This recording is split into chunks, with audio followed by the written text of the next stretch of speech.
Hey guys, so I want to make a couple of videos about a topic that I feel very strongly about, and that is what to do when you're starting off fishing. Now, a lot of you are pretty well versed in the subject of fishing and have been doing this for probably your whole life. And this video is not necessarily for you. You are welcome to watch it, especially if you have some ideas or disagree on some of these subjects. Just kind of want to see what I have to say. But I'm coming from the perspective of a intermediate fisherman. I've been doing this for about 7 years regularly, but I started when I was a little kid. I didn't really pick it up for quite a long time, really until I was an adult. And this was pre-pandemic, so I didn't go into it with the craze that everyone else did. I got into it because I tried it once and I caught a fish and I got hooked.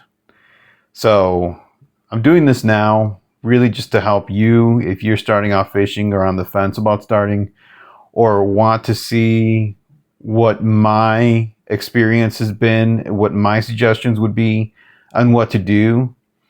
And what this is going to be, it's a two-part video.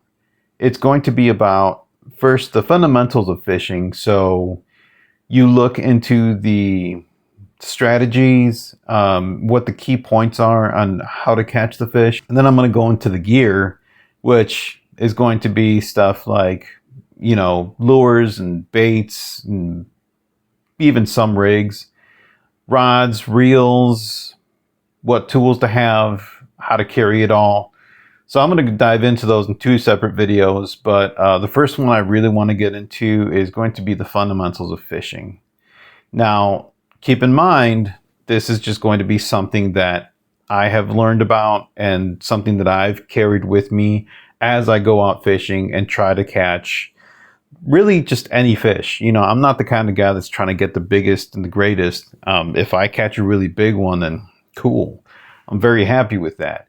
But if I don't, that's fine as long as I catch fish and I know how to locate them and what their behaviors are, what those patterns are. That's what really drives me. So I'm going to give you some things to think about whenever you go out there and throw your baits in the water or try to throw some lures and try and make that catch.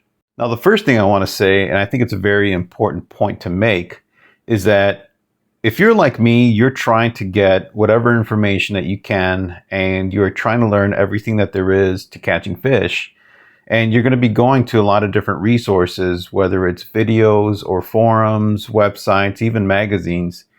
And the one thing I really have to caution you on is when they tell you this is how you catch them, they're going to be telling you what they have experienced, or maybe a certain way that they catch them on a particular body of water that they live near or they visit regularly. Or if they've been all over, they're going to tell you what maybe works in one particular body of water, and it's not necessarily going to be yours. It's not going to be the kind of area that you are in, or the kind of lakes, rivers. You could be in the ocean, and that's going to be a slightly different animal when it comes to fishing than, let's say, if you're in a quarry or in a reservoir. So you have to keep in mind that some of the other things that are going to be presented to you, like certain baits, certain lures, a particular brand of anything, whether it's a rod or a reel, a lot of those sources are going to be sponsored. So you're going to have some fishing channels that have gotten so many likes, so many followers, so many subscribers, that the companies have reached out to them and said, hey, if we start paying you this much money, will you start selling our stuff? And then you're going to see some discount codes they're going to provide. They're going to say, hey, if you go to this site with my channel name, you're going to get a discount. They're going to get money off of that. And I'm not trashing them at all for doing that. This is a way to make money, and I applaud them. If I could do it myself, I'd be happy to. So you have to watch these different influencers or articles that push a particular product or any particular gear whatsoever, and bear in mind that they're probably getting money out of it. So they're going to push what they're paid to push. The other one I have to caution you about is the channel that is much like me. And yes, I know this is going to sound funny coming from me, but you're going to have a lot of these fishermen that want to come across as if they're very professional and very well versed, and they're going to be authoritative, or they're going to try and speak with authority, but they're going to be giving you bad advice. Case in point, I've seen one video where a guy says you need to get yourself a spinning reel or spinning combo and a bait casting combo. And I can tell you right off the bat, if you are just starting out fishing, you do not want to start with a bait caster. And I'm not saying don't get into it, don't get one and eventually learn it. That's fine. But you don't want to be spending that time on the water learning how to use a bait caster. There's a learning curve involved. And if you get a bunch of backlashes when you're trying to cast and you're trying to retrieve your lure, having that backlash is going to prevent you from reeling it in and casting right back out. So you definitely want to stay away from a bait caster if you're just starting off, and focus on the fundamentals of fishing.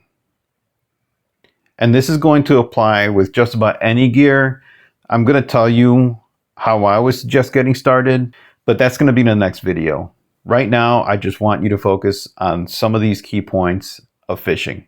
All right, as I start, I want to warn you, this is going to be all talking. I'm not going to be presenting much to you. I might show you, a couple of little lures that you can use, but this is mostly going to be theory, if you will.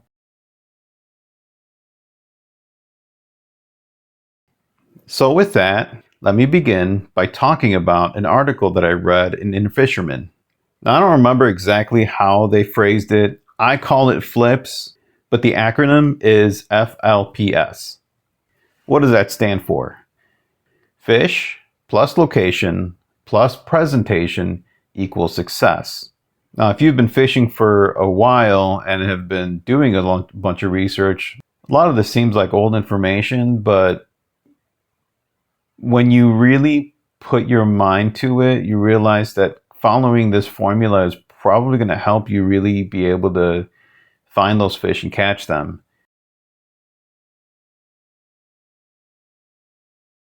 Now, the first part is fish. And while it seems like okay, you got to have fish in order to be able to catch fish, right? Yeah, that's part of it, but it's also about what fish you're targeting. Where you might be starting off and just trying to catch any fish, you're gonna go for just about anything that will bite and just kind of want to reel something in. You enjoy the fight, you've tried it once, or you've never tried it and you want to see, okay, where to get started. Well, okay. You first have to think about what fish are in your area, what fish are going to be located in that particular body of water. And this is going to be just about anywhere. You're going to have some shallow ponds and some of those sloughs that, the freeze happened and the water wasn't deep enough for the fish to take shelter, to take refuge from the extreme cold, and they just die off. There's going to be some of those bodies of water that don't really hold any fish, or at least hold fish that are really not worth catching. But for the most part, if you have a body of water that's deep enough, it's going to hold fish. Now, that's going to depend on where you're located. If you're up in the north, you're going to be focusing more on walleye and pike and some bass and perch, as well as some other kinds of fish that, are not quite so popular, not so well known, but those are the big ones. But for all that, you really have to find out what kind of fish are in your area. And for information like that, yes, you can go online and you can really find out what's there. A lot of states have done surveys on different fisheries to show what kind of fish are located in what bodies of water. But some of the good sources are other fishermen. And I would even say go to your local tackle shop. And I'm not talking about go to Cabela's or anything like that. I'm talking about those tackle shops that have, a couple of old guys behind the counter. They do their own rod repairs, and sometimes they even make their own lures. You're going to find those guys are a wealth of information. And more often than not, they're very happy to share it. So the next one I want to talk about is location.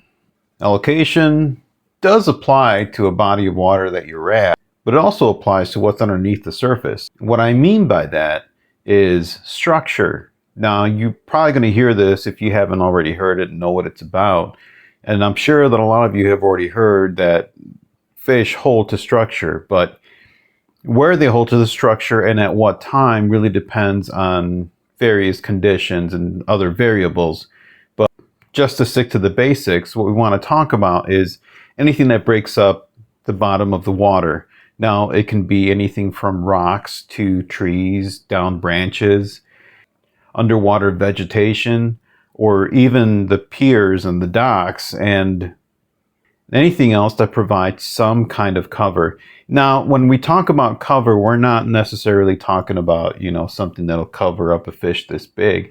Sometimes it'll be, this column right there, and the fish thinks that just because he keeps his eyes behind it, that the rest of him is hidden. Now, fish, as a fish aren't the brightest, but for the most part, it kind of works to your advantage in that some of their behavior is going to be predictable. But that predictability you won't learn until you start to go out there more and more.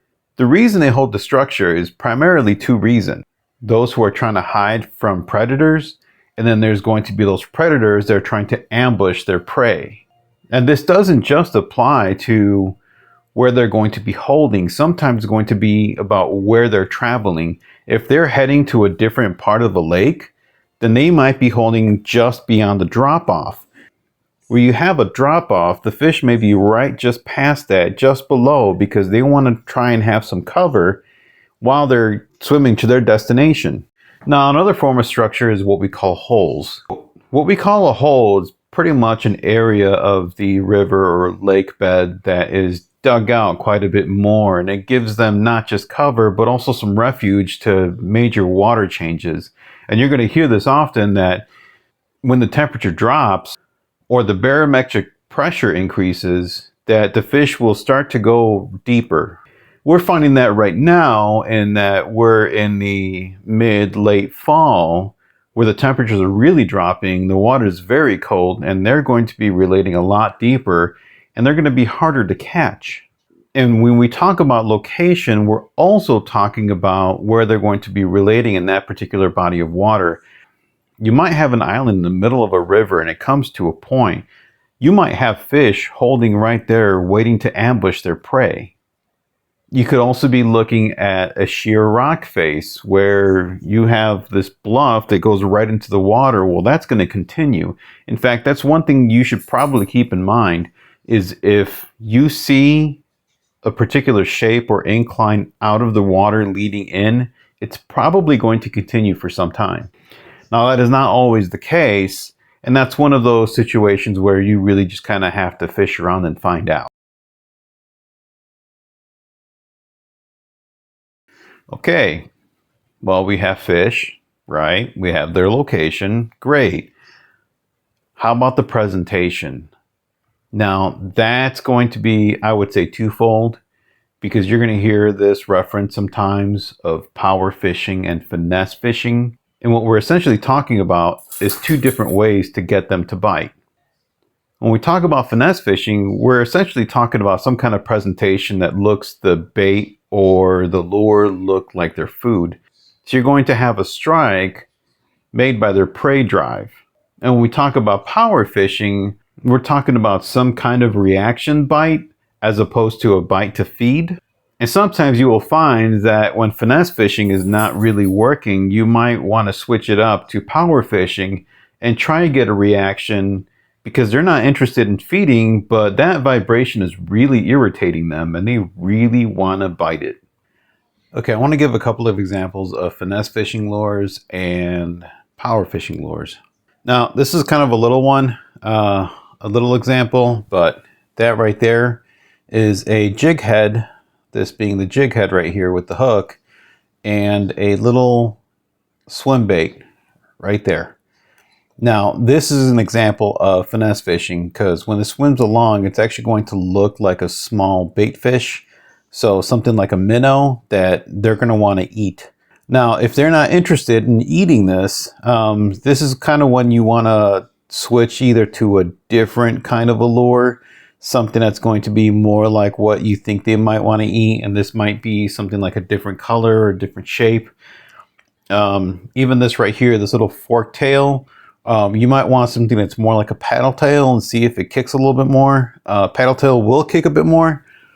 It will more likely look like some kind of a bait fish that's swimming along the water. So this would be an example of finesse fishing. Now let me show you an example of what I consider to be power fishing. This right here is a hula popper. Now this kind of skims along the top, on top of the water. This is what they call top water. It's got this little tail on it, so it actually kind of fans out when it stops. But its primary function is to displace water, and this is going to kind of skim along the top. When you retrieve it, hooking myself. When you retrieve it, you give it some jerks, very slight ones, very light ones. And what it's going to do is it's going to skim along the top, and it's going to displace water, make kind of a popping sound to our ears, but it's going to make a vibration that's going to entice the fish to bite more out of reaction. They're not going to see it as food. They're going to see it as something that's kind of irritating them, and they're going to bite it out of reaction, and that's when you hook them up.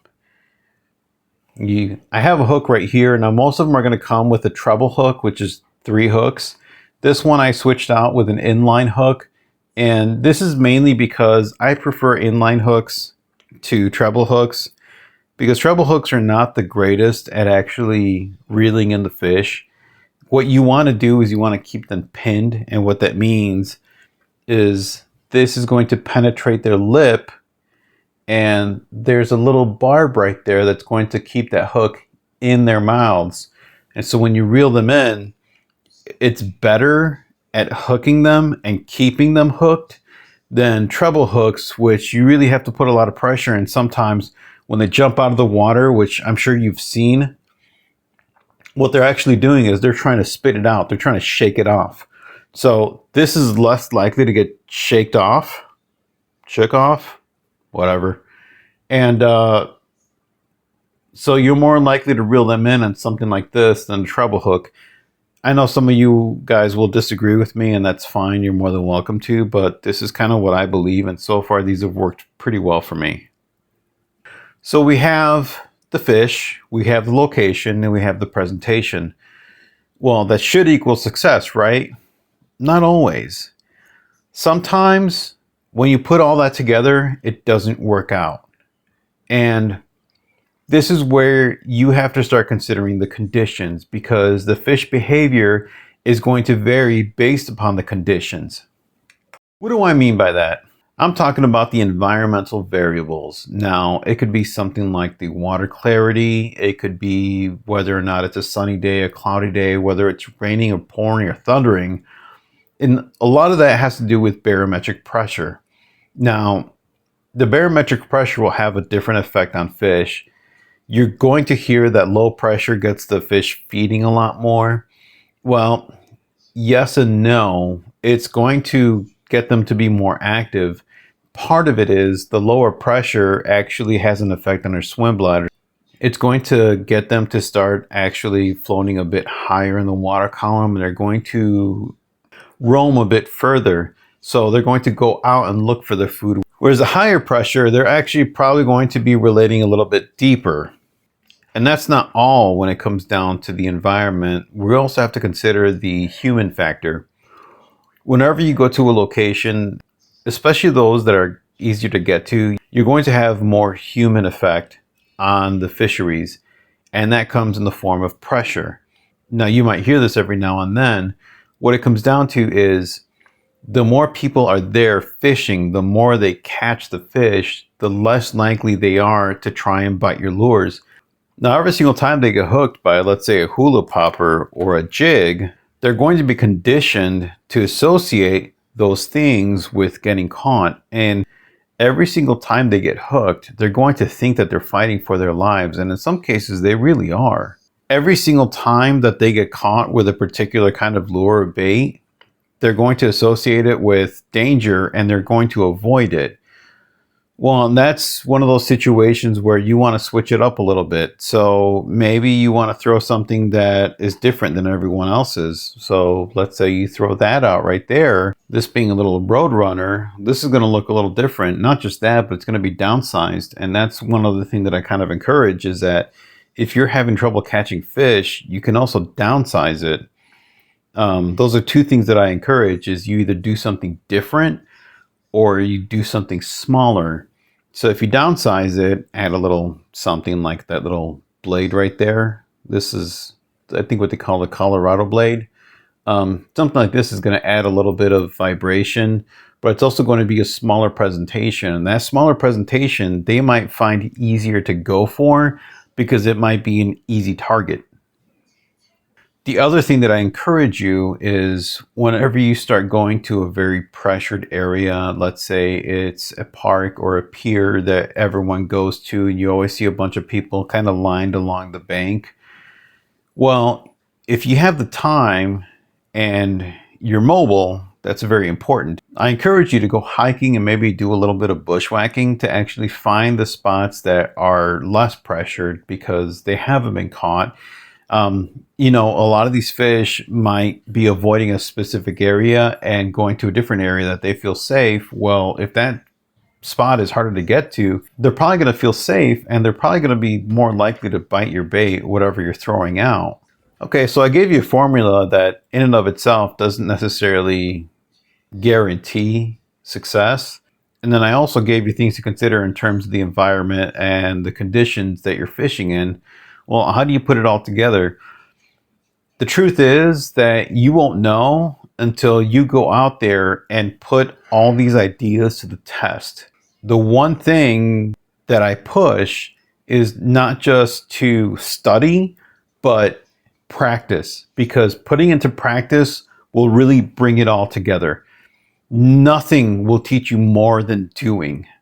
You pretty much have to fish around and find out.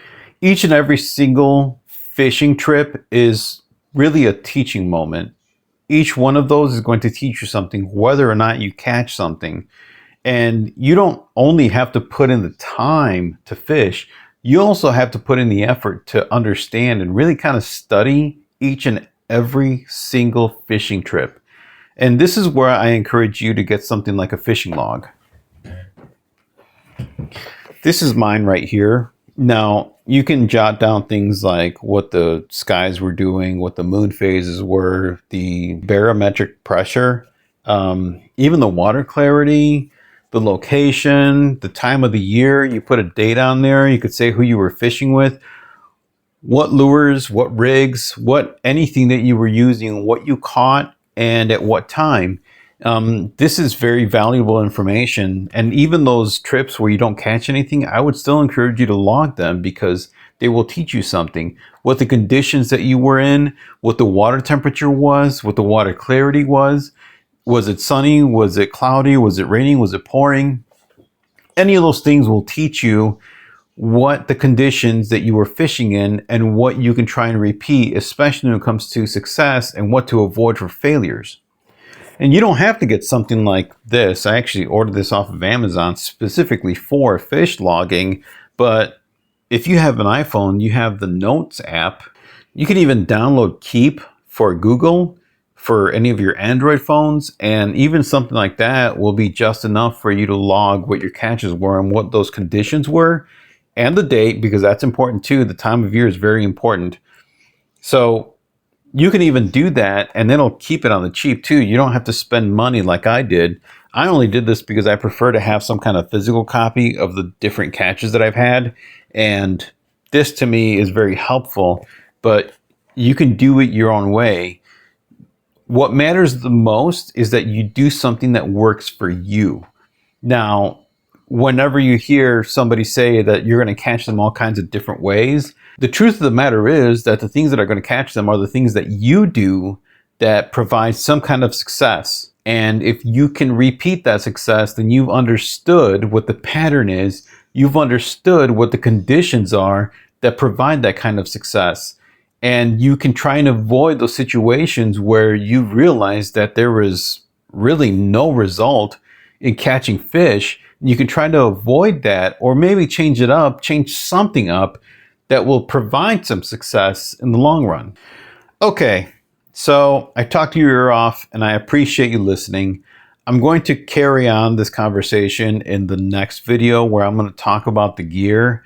And this is really going to be more focused on how to save money by starting off simple. And I hope that you have found this information to be valuable. And I hope that the next video does the same. So if you've watched this far, I really appreciate it. And I thank you for watching. I hope to catch you on the next one. See ya.